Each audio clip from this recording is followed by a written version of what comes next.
You are listening to It Ends With Us, Chapter 32.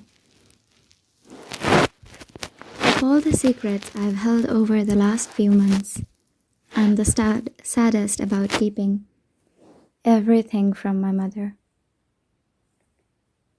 I don't know how she will take it. I know she will be excited about the pregnancy, but I don't know how she will feel about me and Ryle splitting up. She loves Ryle, and based on her history with these types of situations, she will probably find it very easy to excuse his behavior and try and convince me to take him back. And in all honesty, that's part of the reason I have been stalling this, because I'm scared there is a chance she might be successful. Most days I'm strong, most days I'm so mad at him that the thought of ever forgiving him is ludicrous. But some days I miss him so much. I can't breathe. I miss the fun I had with him. I miss making love to him. I miss missing him. He used to work so many hours that when he would walk in the front door at night, I would rush across the room and jump in his arms because I missed him so much. I even miss how much he loved it when I would do that. It's the not so strong days when I wish my mother knew about everything that was going on. I sometimes just want to drive over to her house and curl up on the couch with her while she tucks my hair behind my ear and tells me it will be all okay. Sometimes even grown women need their mother's comfort, so we can just take a break from having to be strong all the time. I sit in my car parked in her driveway for a good 5 minutes before I work up the strength to go inside. It sucks that I have to do this because I know that in a way I will be breaking her heart too.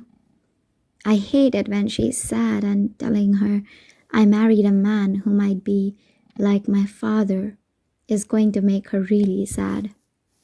When I walk through the front door, she's in the kitchen layering noodles in a pan. I don't remove my coat right away for obvious reasons.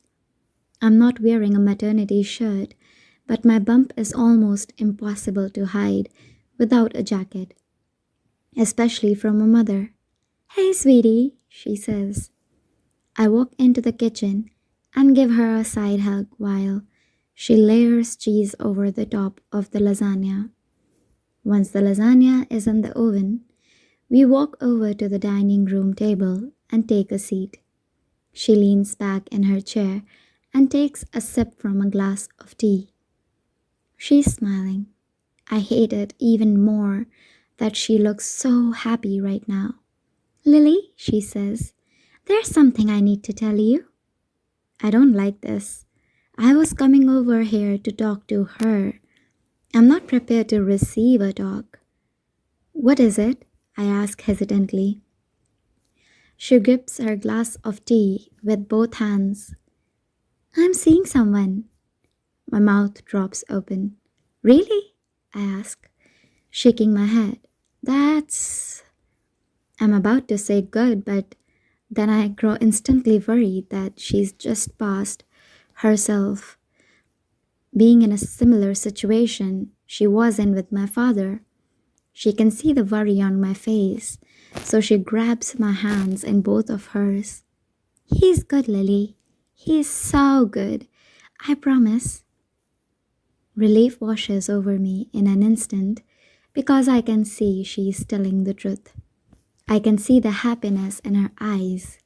"Wow," I say, not expecting this at all. "I am happy for you. When can I meet him?" "Tonight, if you want," she says. "I can invite him over to eat with us." I shake my head. "No," I whisper. "Now's not a good time." Her hands squeeze around mine as soon as she realizes I'm here to tell her something important. I start with the better part of the news first. I stand up and remove my jacket. At first, she does not think anything of it. She just assumes I'm making myself comfortable, but then I take one of her hands and I press it against my stomach. You are gonna be a grandma.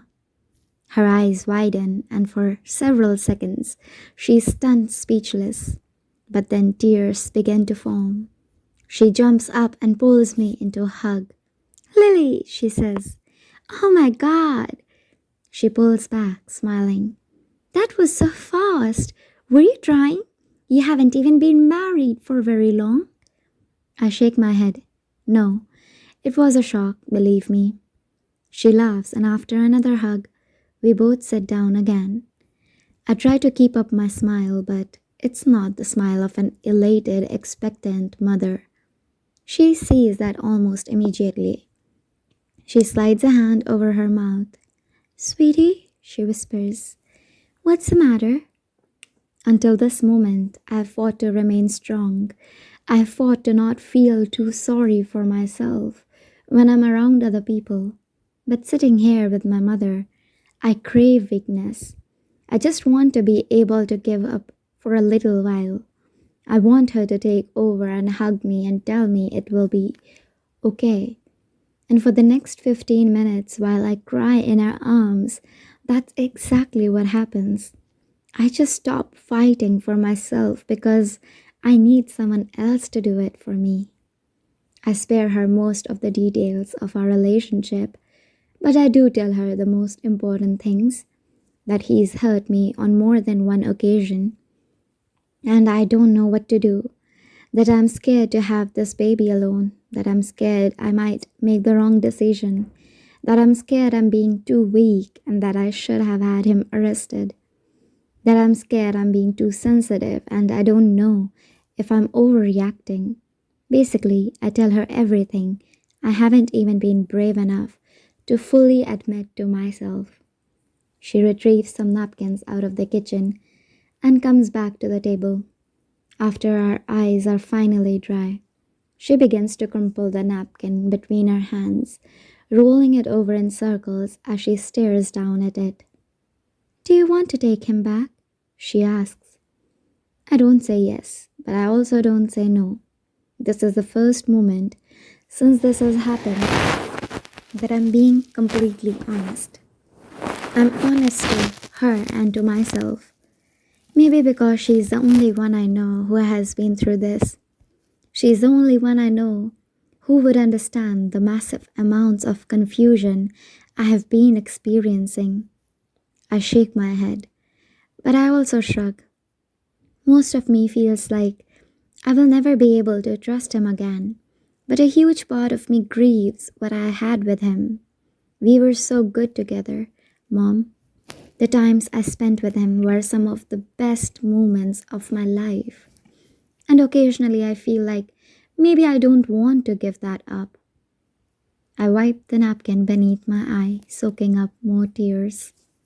Sometimes, when I'm really missing him, I tell myself that maybe it wasn't that bad. Maybe I could put up with him when he's at his worst just so I can have him when he's at his best. She puts her hand on top of mine and rubs her thumb back and forth.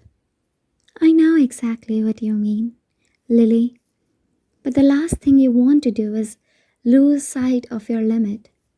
Please don't allow that to happen. I have no idea what she means by that. She sees the confusion in my expression, so she squeezes my arm and explains in more detail. We all have a limit, what we are willing to put up with before we break. When I married your father, I knew exactly what my limit was. But slowly, with every incident, my limit was pushed a little more and a little more. The first time your father hit me, he was immediately sorry. He swore it would never happen again. The second time he hit me, he was even more sorry. The third time it happened, it was more than a hit. It was a beating. And every single time I took him back. But the fourth time, it was only a slap. And when that happened, I felt relieved. I remember thinking, at least he did not beat me this time. This wasn't so bad. She brings a napkin up to her eyes and says, "Every incident chips away at your limit. Every time you choose to stay, it makes the next time that much harder to leave. Eventually, you lose sight of your limit altogether because you start to think, I have lasted 5 years now. What's five more?" She grabs my hands and holds them while I cry. "Don't be like me, Lily. I know that you believe he loves you, and I'm sure he does.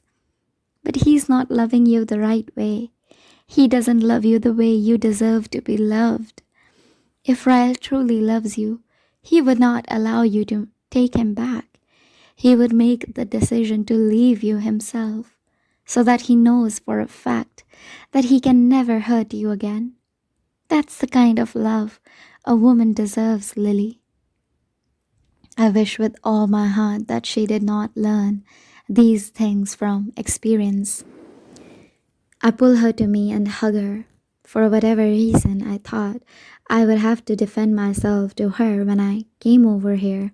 Not once did I think I would come over here and learn from her. I should know better. I thought my mother was weak in the past, but she's actually one of the strongest women I know. "Mom," I say, pulling back, "I want to be you when I grow up." She laughs and brushes the hair from my face. I can see in the way she looks at me that she would trade spots with me in a heartbeat. She's feeling more pain for me in this moment than she ever felt for herself.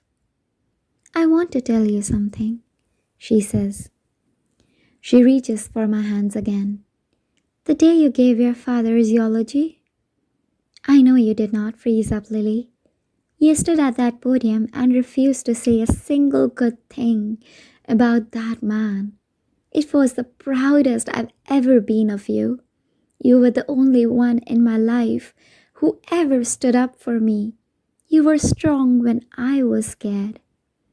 A tear falls from her eye when she says, "Be that girl, Lily, brave and bold." Chapter 33. What am I going to do with 3 car seats? I'm sitting on Elisa's couch, staring at all the stuff. She threw me a baby shower today. My mother came. Ryle's mother even flew in for it. But she in the guest room, sleeping off her jet lag now. The girls from the floral shop came, and a few friends from my old job. Even Devin came. It was actually a lot of fun, despite the fact that I've been dreading it for the past several weeks. "That's why I told you to start a registry. No, none of the gifts would be duplicated," Elisa says. I sigh. I guess I can have Mom return hers. She's bought me enough stuff as it is. I stand up and start gathering all the gifts. Marshall already said he would help me carry them down to my apartment. So Elisa helps me throw everything inside trash bags. I hold them open while she picks everything up from the floor. I'm almost 30 weeks pregnant now, so she does not get the easier job of holding open the trash. We have everything bagged up, and Marshall is on his second trip down to my apartment when I open Elisa's front door, prepared to drag a trash bag full of gifts to the elevator. What I'm not prepared for is Ryle, who is standing on the other side of the door looking back at me. We both look equally as shocked to see each other, considering we haven't spoken since our fight 3 months ago.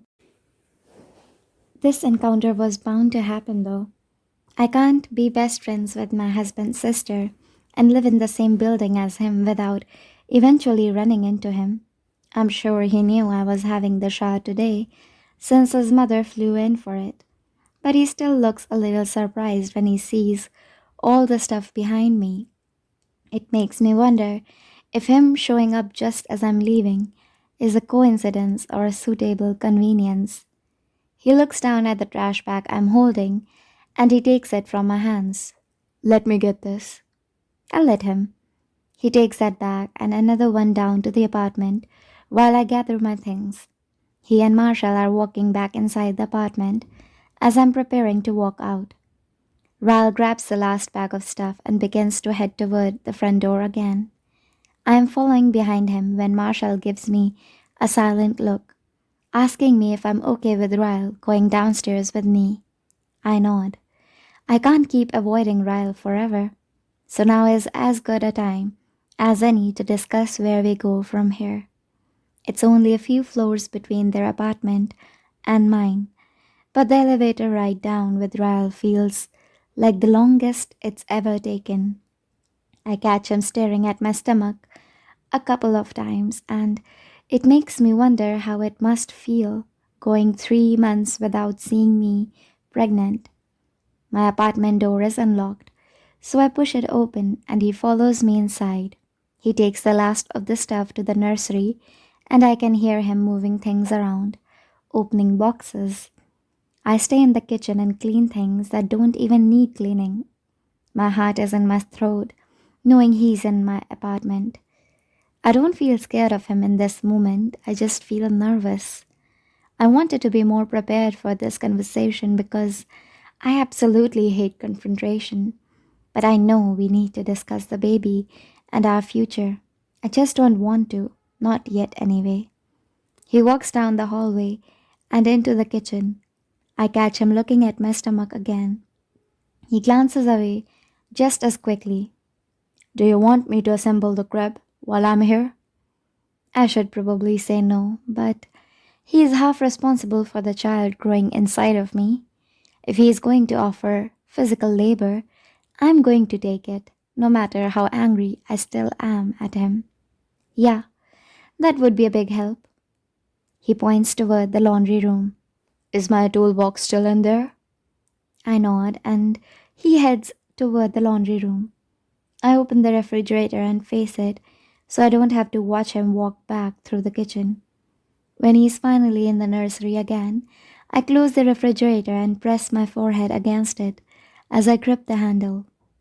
I breathe in and out as I try to process everything that's happening inside of me right now. He looks really good. It's been so long since I've seen him. I forgot how beautiful he is.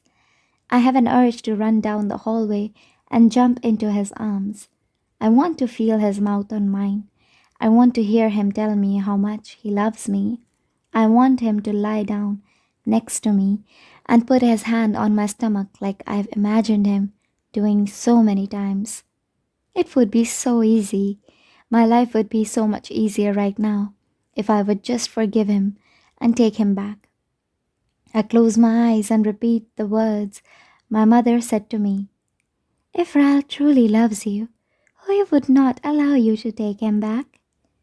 That reminder is the only thing that prevents me from running down the hallway.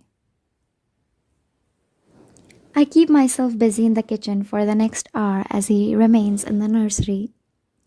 I eventually have to walk past it to grab my phone charger from my room. On my way back down the hallway, I pause at the door of the nursery.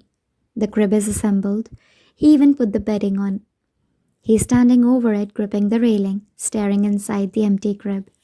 He's so quiet and still, he looks like a statue.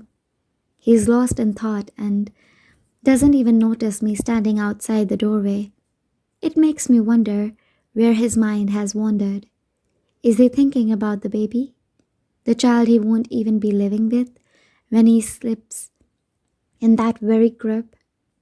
Until this moment, I wasn't sure if he even wanted to be a part of the baby's life. But the look on his face proves to me that he does. I've never seen so much sadness in one expression, and I'm not even facing him straight on. I feel like the sadness he's feeling in this moment has absolutely nothing to do with me and everything to do with thoughts of his child. He glances up and sees me standing in the doorway. He pushes off the crib and shakes himself out of his trance. Finished, he says, waving a hand toward the crib. He begins putting his tools back inside the tool case. Is there anything else you need while I'm here? I shake my head as I walk over to the crib and admire it. Since I don't know if it's a boy or a girl, I decided to go with the nature theme. The bedding set is tan and green with pictures of plants and trees all over it. It matches the curtains and will eventually match a mural I plan to paint on the wall at some point. I also plan to fill the nursery with a few live plants from the shop. I can't help but smile, finally seeing it all start to come together. He even put the mobile. I reach up and turn it on, and Brahms' lullaby begins to play. I stare at it as it makes a full spin, and then I glance back at Ryle. He's standing a few feet away, just watching me. As I stare back at him, I think about how easy it is for humans to make judgments when we are standing on the outside of a situation. I spent years judging my mother's situation. It's easy when we are on the outside to believe that we would walk away without a second thought if a person mistreated us. It's easy to say we could not continue to love someone who mistreats us when we aren't the ones feeling the love of that person. When you experience it firsthand, it isn't so easy to hate the person who mistreats you when most of the time they are your godsend. Ryle's eyes again gain a little bit of hope, and I hate that he can see that my walls are temporarily lowered. He begins to take a slow step toward me. I know he's about to pull me to him and hug me, so I take a quick step away from him. And just like that, the wall is back up between us. Allowing him back inside this apartment was a huge step for me in itself.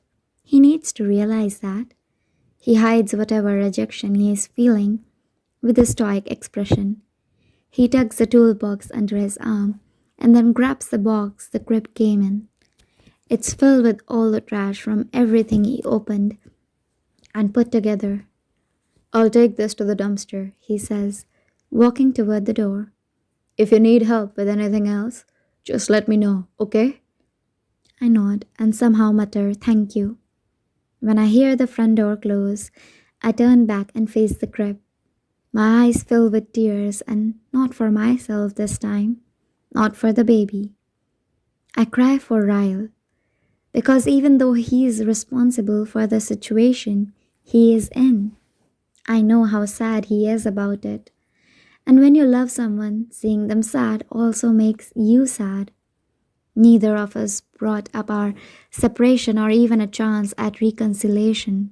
We did not even talk about what's going to happen when this baby is born in 10 weeks. I'm just not ready for that conversation yet, and the least he can do for me right now is show me patience. The patience he still owes me from all the times he had none. Chapter 34. I finish rinsing the paint out of the brushes and then walk back to the nursery to admire the mural. I spent most of yesterday and all of today painting it. It's been 2 weeks since Ryle came over and put the crypt together. Now that the mural is finished and I have brought in a few plants from the store, I feel like the nursery is finally complete. I look around and feel a little sad that no one is here to admire the room with me. I grab my phone and text Alisa. "Mural is finished. You should come down and look at it." Alisa: "I'm not home, running errands. I will come look at it tomorrow though."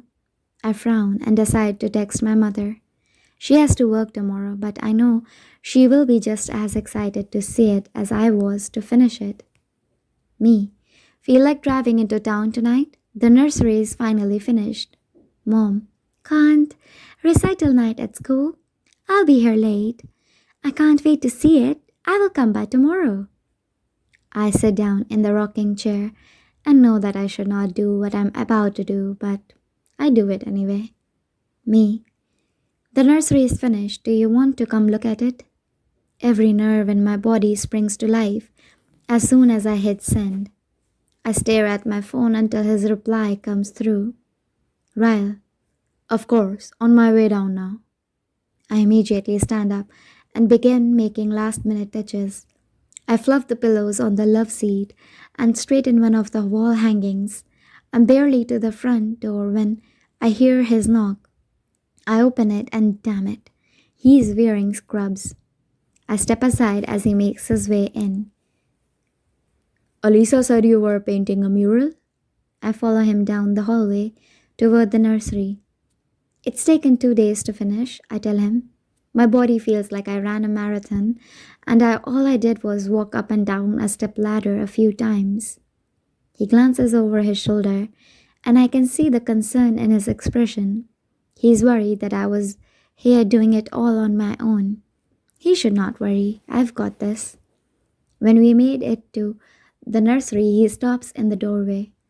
On the opposite wall, I painted a garden. It's complete with almost every fruit and vegetable I could think of that grows in a garden. I'm not a painter, but it's amazing what you can do with a projector and transparent paper. Wow, Ryle says. I grin because I recognize the surprise in his voice, and I know it's genuine. He walks into the room and looks around, shaking his head the whole time. Lily, it's wow.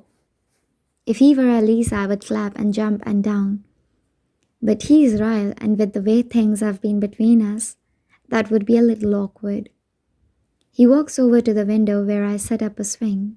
He gives it a little push, and it begins moving from side to side. It also moves front to back, I tell him. I don't know if he even knows about anything about baby swings, but I was pretty impressed by that feature.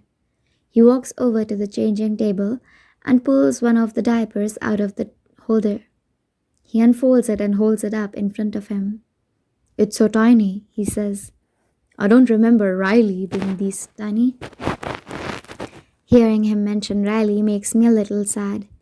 We have been living apart since the night she was born, so I have never been able to see him interact with her.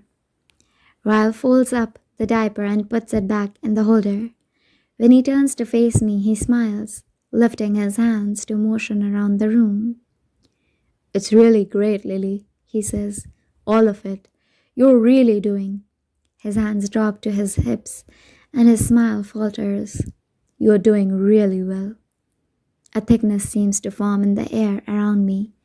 It's suddenly difficult to take in a full breath because for whatever reason I feel like I need to cry.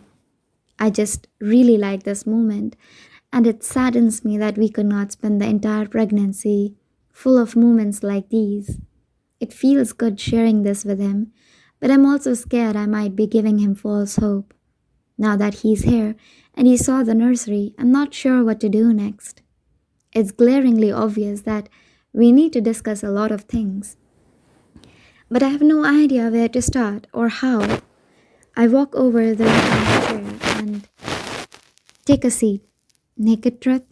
I say, looking up at him. He exhales a huge breath and nods, then takes a seat on the sofa. Please, Lily, please tell me you're ready to talk about this. His reaction eases my nerves a little, knowing he is ready to discuss everything. I wrap my arms around my stomach and lean forward in the rocking chair. You go first. He claps his hands together between his knees. He looks at me with so much sincerity, I have to glance away. I don't know what you want from me, Lily. I don't know what role you want me to have. I'm trying to give you all the space you need, but at the same time, I want to help more than you possibly know. I want to be in our baby's life. I want to be your husband, and I want to be good at it, but I have no idea what's going through your head. His words fill me with guilt. Despite what has happened between us in the past, he is still this baby's father. He has the legal right to be a father, no matter how I feel about it. And I want him to be a father. I want him to be a good father. But deep down, I'm still holding on to one of my biggest fears. And I know I need to talk to him about it. I would never keep you away from your child, Ryle. I'm happy you want to be involved, but... He leans forward and buries his face in his hands with that last word. What kind of mother would I be if a small part of me doesn't have concern in regard to your temper, the way you lose control. How do I know something won't set you off while you're alone with this baby? So much agony floods his eyes. I think they might burst like dams. He begins to shake his head adamantly. Lily, I would never. I know, Ryle. You would never intentionally hurt your own child. I don't even believe it was intentional when you hurt me. But you did. And trust me, I want to believe that you would never do something like that. My father was only abusive towards my mother. There are many men, women even, who abuse their significant others without ever losing their temper with anyone else. I want to believe your words with all my heart, but you have to understand where my hesitation comes in. I will never deny you a relationship with your child, but I'm going to need you to be really patient with me while you rebuild all the trust you have broken. He nods in agreement. He has to know that I'm giving him much more than he deserves. Absolutely, he says. This is on your terms. Everything is on your terms, okay? Ryle's hands come together again, and he begins to chew nervously on his bottom lip. I sense he has more to say, but he is doubting whether or not he should say it. Go ahead and say whatever you are thinking, while I'm in the mood to talk about it. He tilts his head back and looks up at the ceiling. Whatever it is, it's hard for him. I don't know if it's because the question is hard to ask, or because he is scared of the answer I might give.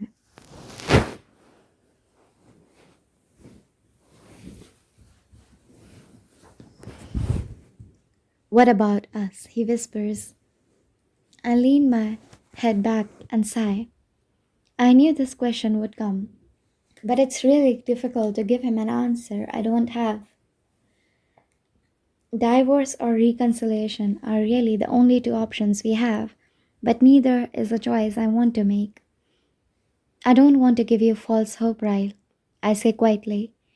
If I had to make a choice today, I would probably choose divorce. But in all honesty, I don't know if I would be making that choice because I'm overloaded with pregnancy hormones or because it's what I really want. I don't think it would be fair to either of us if I made that decision before the birth of this baby. He blows out a shaky breath and then brings a hand up to the back of his neck, squeezing tightly. Then he stands up and faces me. Thank you, he says, for inviting me over, for the conversation. I've been wanting to stop by since I was here a couple of weeks ago, but I did not know how you would feel about it. I don't know how I would have felt about it either, I say with complete honesty. I try to push myself out of the rocking chair, but for some reason it's become a lot harder in the past week. Ryle walks over and reaches for my hand to help me up. I don't know how I am supposed to last until my due date, when I can't even get out of a chair without grunting. Once I'm standing, he does not immediately release my hand. We are just a few inches apart, and I know if I look up at him, I will feel things. I don't want to feel things for him. He finds my other hand until he is holding both of them down at my sides. He threads his fingers through mine, and I feel it all the way to my heart. I press my forehead against his chest and close my eyes. His cheek meets the top of my head, and we stand completely still, both of us too scared to move. I'm scared to move because I might be too weak to stop him from kissing me. He's scared to move because he's afraid if he does, I will pull away. For what feels like 5 full minutes, neither of us moves a muscle. Ryle, I finally say, can you promise me something? I feel him nod. Until this baby comes, please don't try to talk me into forgiving you, and please don't try to kiss me. I pull away from his chest and look up at him. I want to tackle one huge thing at a time, and right now, my only priority is having this baby. I don't want to add any more stress or confusion on top of everything that's already happening. He squeezes both of my hands reassuringly. One monumental life changing thing at a time. Got it. I smile, relieved that we have finally had this conversation. I know I did not make a final decision about the two of us, but I still feel I can breathe easier now that we are on the same page. He releases my hands. I'm late for my shift, he says, tossing a thumb over his shoulder. I should get to work. I nod and see him out. It isn't until after I've shut the door and I'm alone in my apartment that I realize I have a smile on my face. I'm still incredibly angry with him that we are even in this predicament to begin with. So, my smile is simply due to making a little headway. Sometimes parents have to work through their differences and bring a level of maturity into a situation in order to do what's best for their child. That's exactly what we are doing, learning how to navigate our situation before our child is brought into the fold. Chapter 35. I smell toast. I stretch out on my bed, and my favorite toast is there. I lie here for a while before I even attempt to get up. It feels like it takes the effort of three men to roll me out of bed. I eventually take a deep breath and then throw my feet over the side, pushing myself up from the mattress. The first thing I do is pee.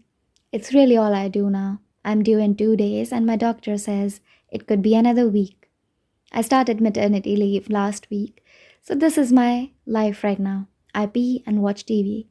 When I make it to the kitchen, Ryle is stirring a pan of scrambled eggs. He spins around when he hears me walk in. Good morning, he says. No baby yet? I shake my head and put my hand on my stomach. No, but I peed 9 times last night. Ryle laughs. That's a new record. He spoons some eggs onto a plate and then tosses bacon and toast on it. He turns around and hands me the plate, pressing a quick kiss to the side of my head. I gotta go. I'm already late. I'm leaving my phone all day. I smile when I look down at my breakfast. Okay, so I eat too, pee, eat, and watch TV.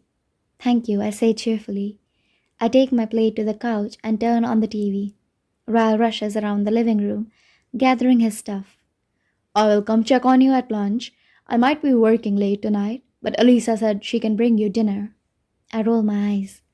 I'm fine, Ryle. The doctor said light bed rest, not complete debilation. He starts to open the door but pauses like he forgets something. He runs back toward me and leans down, planting his lips on my stomach. I will double your allowance if you decide to come out today, he says to the baby. He talks to the baby a lot. I finally felt comfortable enough to let him feel the baby kick a couple of weeks ago. And since then, he stops by sometimes just to talk to my belly and doesn't even say much to me. I like it though. I like how excited he is to be a father. I grab the blanket Ryle slept on the couch with last night and wrap it over me. He's been staying over for a week now, waiting for me to go into labor. I wasn't sure about the arrangement at first, but it's actually been really helpful. I still sleep in the guest bedroom. The third bedroom is now a nursery, which means the master bedroom is available for him to sleep in. But for whatever reason, he chooses to sleep on the couch. I think the memories in that bedroom plague him just as much as they plague me.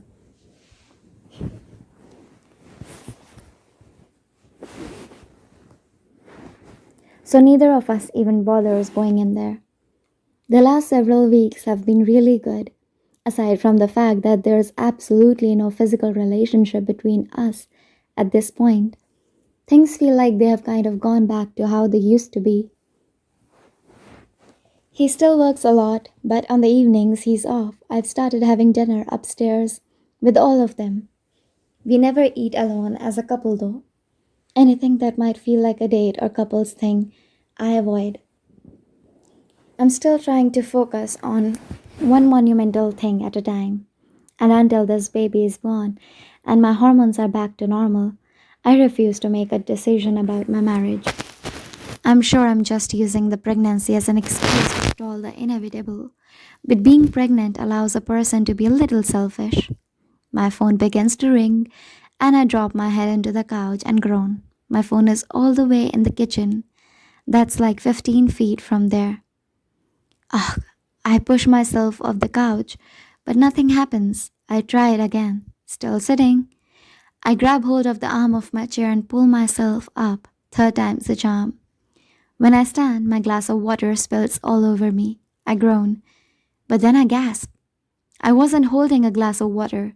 Holy. I look down and water is trickling down my leg. My phone is still ringing on the kitchen counter.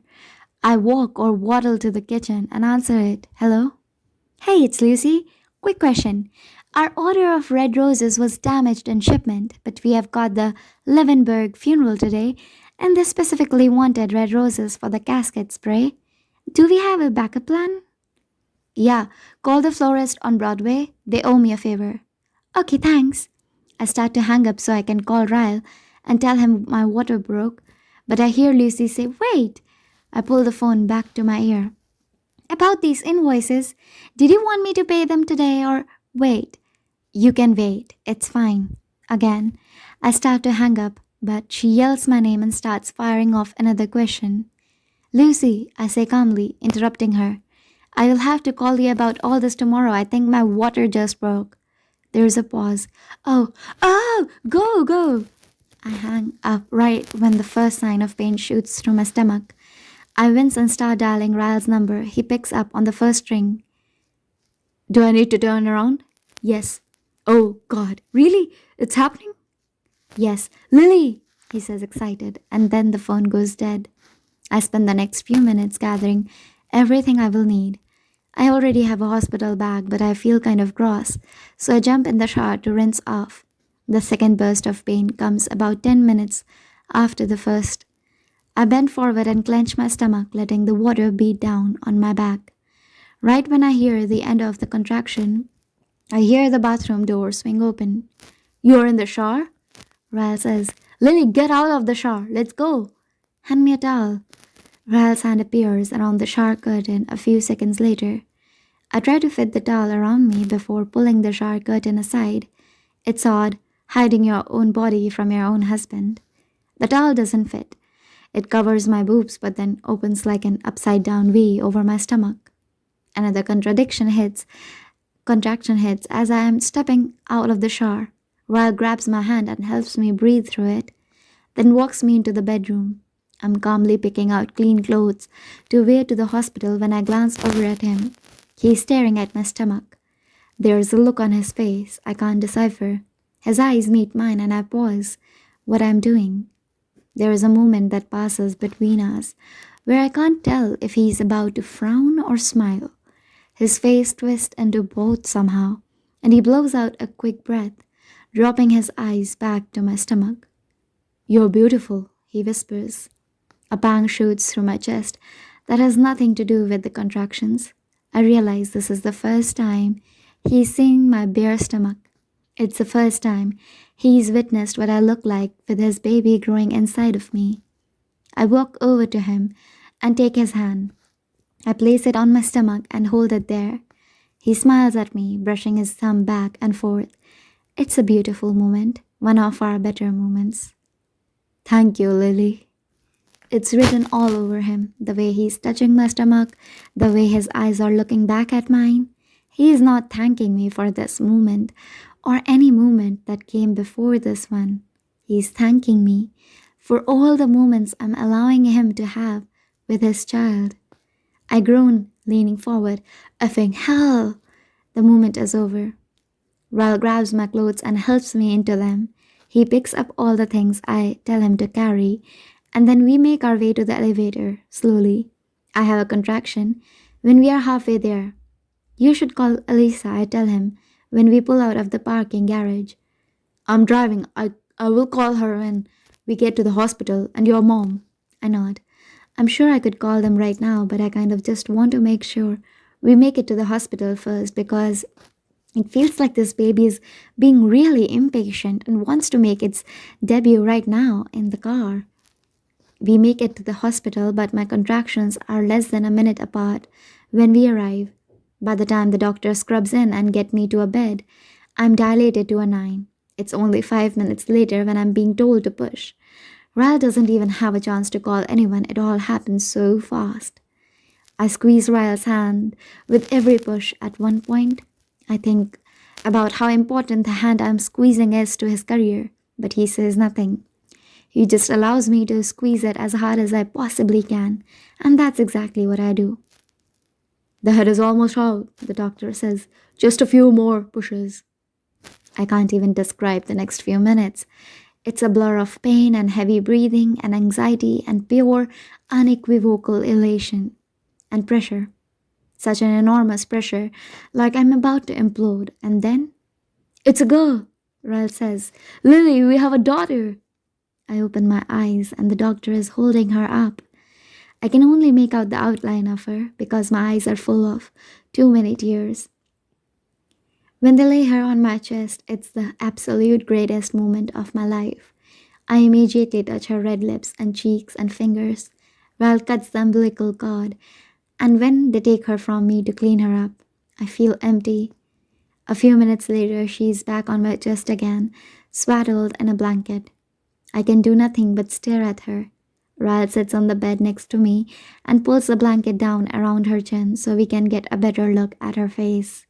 We count her fingers and her toes. She tries to open her eyes, and we think it's the funniest thing in the world. She yawns, and we both smile and fall even more in love with her. After the last nurse leaves the room and we are finally alone, Ryle asks if he can hold her. He raises the head of my bed to make it easier for both of us to sit on the bed. After I hand her to him, I lay my head on his shoulder and we just can't stop staring at her. Lily, he whispers. Naked truth? I nod. She's so much prettier than Martian and Elisa's baby. I laugh and elbow him. I'm kidding, he whispers. I know exactly what he means, though. Riley is a gorgeous baby, but no one will ever hold a candle to our own daughter. What should we name her? He asks. We did not have the typical relationship during this pregnancy, so the baby's name hasn't been something we have discussed yet. I would like to name her after your sister, I say, glancing at him. Or maybe your brother? I'm not sure what he thinks of that. I personally think naming our daughter after his brother could be somewhat healing for him, but he may not see it that way. He glances over at me, not expecting that answer. Emerson? He says. It's kind of cute for a girl name. We could call her Emma or Emmy. He smiles proudly and looks down at her. It's perfect, actually. He leans down and kisses Emerson on her forehead. After a while, I pull away from his shoulder so I can watch him hold her. It's a beautiful thing, seeing him interact with her like this. I can already see how much love he has for her just from the little time he's known her. I can see that he would do anything to protect her, anything in the world. It isn't until this moment that I finally make a decision about him, about us, about what's best for our family. Ryle is amazing in so many ways. He's compassionate, he's caring, he's smart, he's charismatic, he's driven. My father was some of these things too. He wasn't very compassionate toward others, but there were times we spent together that I knew he loved me. He was smart, he was charismatic, he was driven, but I hated him so much more than I loved him. I was blinded to all the best things about him, thanks to all the glimpses I got of him when he was at his worst. 5 minutes of witnessing him at his worst could not make up for even 5 years of him at his best. I look at Emerson, and I look at Raya, and I know that I have to do what's best for her, for the relationship I hope she builds with her father. I don't make this decision for me, and I don't make it for Ryle. I make it for her. Ryle? When he glances at me, he's smiling, but when he assesses the look on my face, he stops. I want a divorce. He blinks twice. My words hit him like voltage. He winces and looks back down at our daughter, his shoulders hunched forward. Lily, he says, shaking his head back and forth. Please don't do this. His voice is pleading, and I hate that he's been holding on to hope, that I would eventually take him back. That's partially my fault, I know, but I don't think I realized what choice I was going to make until I held my daughter for the first time. Just one more chance, Lily, please. His voice cracks with tears when he speaks. I know I'm hurting him at the worst possible time. I'm breaking his heart when this should be the best moment of his life. But I know if I don't do it in this moment, I might never be able to convince him of why I can't risk taking him back. I begin to cry because this is hurting me as much as it's hurting him. Ryle, I say gently, what would you do? If one of these days this little girl looked up at you and she said, Daddy, my boyfriend hit me, what would you say to her, Ryle? He pulls Emerson to his chest and buries his face against the top of her blanket. Stop, Lily, he begs. I push myself up straighter on the bed. I place my head on Emerson's back and try to get Ryle to look at me in the eyes. What if she came to you and said, Daddy, my husband pushed me down the stairs. He said it was an accident. What should I do? His shoulders begin to shake, and for the first time since the day I met him, he has tears. Real tears that rush down his cheeks as he holds his daughter tightly against him. I'm crying too, but I'm going. I keep going for her sake. What if, my voice breaks, what if she came to you and said, my husband tried to rape me, Daddy. He held me down while I begged him to stop, but he swears he will never do it again. What should I do, Daddy? He's kissing her forehead over and over, tears spilling down his face. What would you say to her, Ryle? Tell me. I need to know what you would say to our daughter if the man she loves with all her heart ever hurts her. A sob breaks from his chest. He leans toward me and wraps an arm around me. I would beg her to leave him, he says through his tears. His lips press desperately against my forehead, and I can feel some of his tears as they fall onto my cheeks. He moves his mouth to my ear and cradles both of us against him.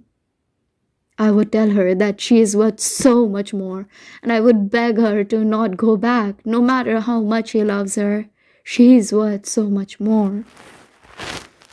We become a sobbing mess of tears and broken hearts and shattered dreams. We hold each other, we hold our daughter, and as hard as the choice is, we break the pattern before the pattern breaks us. He hands her back to me and wipes his eyes.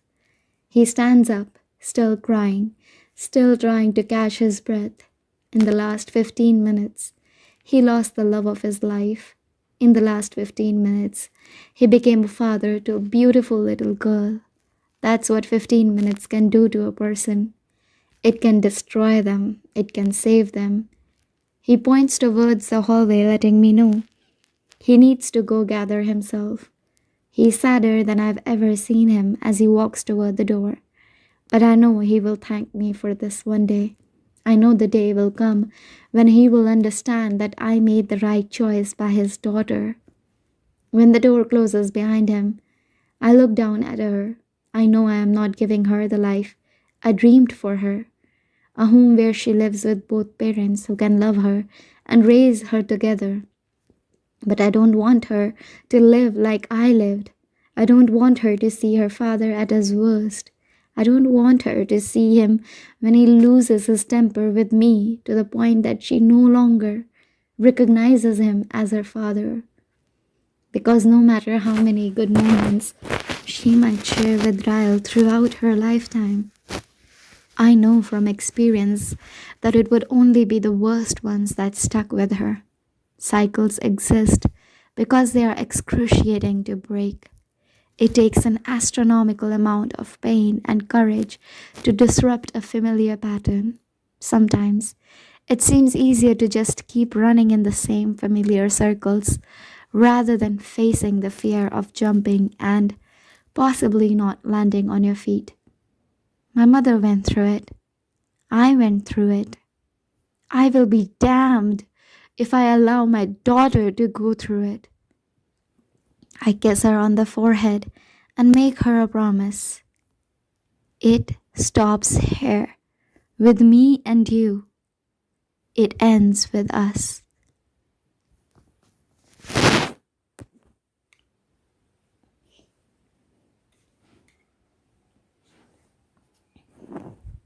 Epilogue.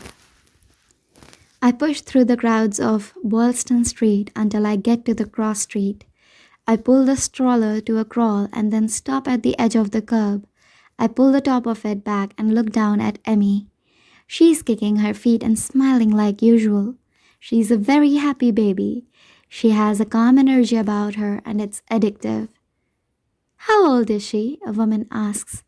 She is standing at the crosswalk with us, staring down at Emerson appreciatively. 11 months. She's gorgeous, she says. Looks just like you. Identical mugs. I smile. Thank you. But you should see her father. She definitely has his eyes. The sign flashes to walk, and I try to beat the crowd as we rush across the street. I'm already half an hour late, and Royal has texted me twice. He hasn't experienced the joy of carrots yet, though. He will find out today just how messy they are, because I packed plenty in her bag. I moved out of the apartment Ryle bought when Emerson was 3 months old. I got my own place closer to my work, so I'm within walking distance, which is great. Ryle moved back into the apartment he bought, but between visiting Elisa's place and Ryle's days with Emerson, I feel like I'm still at their apartment building almost as much as I'm at mine. Almost there, Emmy. We make a right around the corner, and I'm in such a rush. A man has to step out of our way and into the wall just to avoid being plowed over. Sorry, I mutter, ducking my head and making my way around him. Lily? I stop. I turn slowly because I felt that voice all the way to my toes. There are only two voices that have ever done that to me, and Royals doesn't reach that far anymore. When I look back at him, his blue eyes are squinting against the sun. He lifts a hand to shield it, and he grins. Hey! Hi, I say, my frenzied brain trying to slow down and allow me to play catch-up. He glances at the stroller and points at it. Is this your baby? I nod and he walks around to the front of the stroller. He kneels down and smiles widely at her. Wow, she's gorgeous, Lily, he says. What's her name? Emerson. We call her Emmy sometimes. He puts his finger in her hand and she starts kicking, shaking his finger back and forth. He stares at her appreciatively for a moment and then stands back up again. You look great, he says. I try not to give him an obvious once over, but it's hard. He looks as good as ever, but this is the first time seeing him that I'm not trying to deny how gorgeous he turned out to be. A far cry from that homeless boy in my bedroom. Yet, somehow still exactly the same. I can feel the buzz of my text message going off in my pocket again. Ryle. I point down the street. We are really late, I say. Ryle has been waiting for half an hour. When I say Ryle's name, there is a sadness that reaches Atlas's eyes, but he tries to disguise it. He nods and slowly steps aside for us to pass. It's his day to have her, I clarify, saying more in those 6 words than I could in most full conversations. I see the relief flash in his eyes. He nods and points behind him. Yeah, I'm running late too. Opened a new restaurant in Bolliston last month. Wow, congratulations. I will have to take Mom there to check it out soon. He smiles. You should. Let me know and I will make sure and cook for you myself. There is an awkward pause, and then I point down the street. We have to go, he says with a smile. I nod again and then duck my head and continue walking. I have no idea why I'm reacting this way, like I don't know how to hold a normal conversation. When I'm several yards away, I glance back over my shoulder. He hasn't moved. He's still watching me as I walk away. We round the corner, and I see Ryle waiting beside his car outside the floral shop. His face lights up when he sees us approaching. Did you get my email? He kneels down and begins to unstrap Emerson. Yeah, about the playpen recall? He nods as he pulls her out of the stroller. Didn't we buy one of those for her? I press the buttons to fold the stroller and then walk it to back of his car. Yeah, but it broke like a month ago. I threw it in the dumpster. He pops the trunk and then touches Emerson's chin with his fingers. Did you hear that, Emmy? Your mommy saved your life. She smiles up at him and slaps playfully at his hand. He kisses her on the forehead and then picks up her stroller and tosses it in the trunk. I slam the trunk shut and lean over to give her a quick kiss. Love you, Emmy. See you tonight. Ryle opens the back door to put her in the car seat. I tell him goodbye and then I start to head back down the street in a rush. Lily, he yells, where are you going? I'm sure he expected me to walk to the front of my store since I'm already late opening it. I probably should. But the nagging in my gut won't go away. I need to do something about it. I spin around and walk backward. There's something I forgot to do. I will see you when I pick up her tonight. Ryle lifts Emerson's hand and they wave goodbye to me. As soon as I round the corner, I break out into a sprint. I dodge people, bump into a few, and cause one lady to curse at me. But it's all worth it the moment I see the back of his head. Atlas! I yell. He is heading in the other direction, so I keep pushing through the crowd. Atlas? He stops walking, but he doesn't turn around. He cocks his head like he doesn't want to fully trust his ears. Atlas! I yell again. This time, when he turns with purpose. His eyes meet mine, and there is a 3-second pause while we both stare at each other. But then, we both start walking toward each other, determination in every step. 20 steps separate us. 10, 5, 1. Neither of us takes the final step. I'm out of breath, panting and nervous. I forgot to tell you Emerson's middle name. I put my hands on my hips and exhale. It's Dory. He doesn't immediately react, but then his eyes crinkle a little in the corners. His mouth twitches like he's forcing back a smile. What a perfect name for her. I nod and smile, and then stop. I'm not sure what to do now. I just needed him to know that. But now that I've told him, I did not really think of what I would do or say next. I nod again, and then glance around me, throwing a thumb over my shoulder. Well, I guess I will. Atlas steps forward, grabs me, and pulls me hard against his chest. I immediately close my eyes when he wraps his arms around me. His hand goes up to the back of my head, and he holds me still against him as we stand, surrounded by busy streets, blast of horns, people brushing us as they pass in a hurry. He presses a gentle kiss into my hair, and all of that fades away. Lily, he says quietly, I feel like my life is good enough for you now. So whenever you are ready. I clench his jacket in my hands and keep my face pressed tight against his chest. I suddenly feel like I'm 15 again. My neck and cheeks flush from his words, but I'm not 15. I'm an adult with responsibilities and a child. I can't allow my teenage feelings to take over, not without a little reassurance at least. I pull back and look up at him. Do you donate to charity? Atlas laughs with confusion. Several. Why? Do you want kids someday? He nods. Of course I do. Do you think you will ever want to leave Boston? He shakes his head. No, never. Everything is better here, remember? His answers give me the reassurance I need. I smile up at him. Okay, I'm ready. He pulls me tight against him, and I laugh. With everything that has happened since the day he came into my life, I never expected this outcome. I've hoped for it a lot, but until now I wasn't sure if it would ever happen. I close my eyes when I feel his lips meet the spot on my collarbone. He presses a gentle kiss there, and it feels just like the first time he kissed me there all those years ago. He brings his mouth to my ear, and in a whisper he says, "You can stop swimming now, Lily." We finally reached the shore. The end. If you like this audiobook, please do not forget to give this video a like and subscribe to the YouTube channel Audiobooks with Keeper of Lost Stories. This journey ends there. Hope to see you on another journey pretty soon. Thank you.